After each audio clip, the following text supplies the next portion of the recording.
Welcome to another video for MTS building kits. In this video we'd like to take a look at installing roof metal and trims. To get started, we want to install drip edge like you see here on an overhang building, or if you have a building with flush eaves, we call it Denver eave. Different profiles of trim, but they perform the same function. Just trim out the building real nice and give you a straight line to set your roof metal to.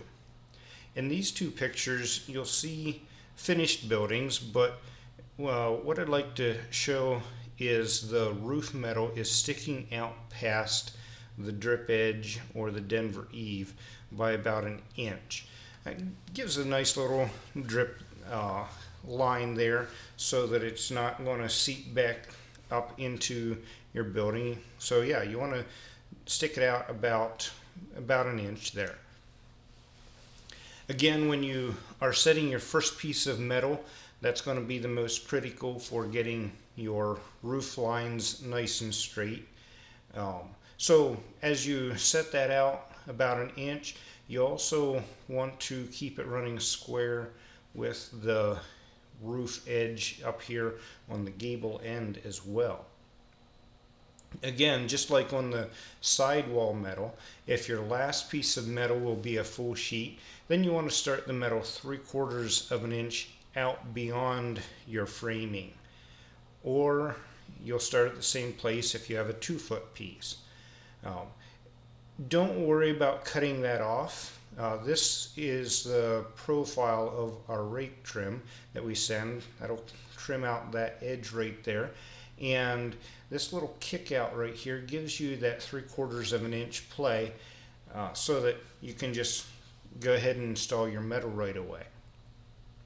If your last piece of metal is going to be 1 foot long, then you want to start this first piece of metal 1.5 inches inside the framing.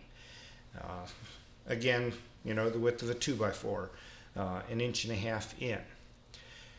You can go ahead, after that first piece is installed good and square, you can go ahead and just continue right down through installing the rest of your roof metal.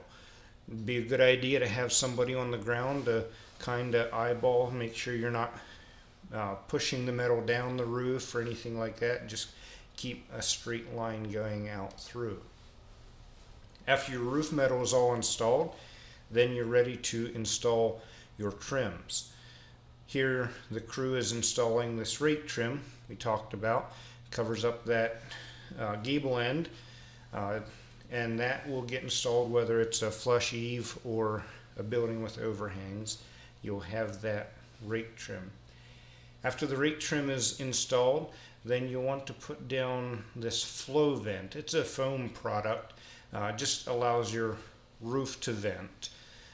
And then you'll install the ridge cap over top of that.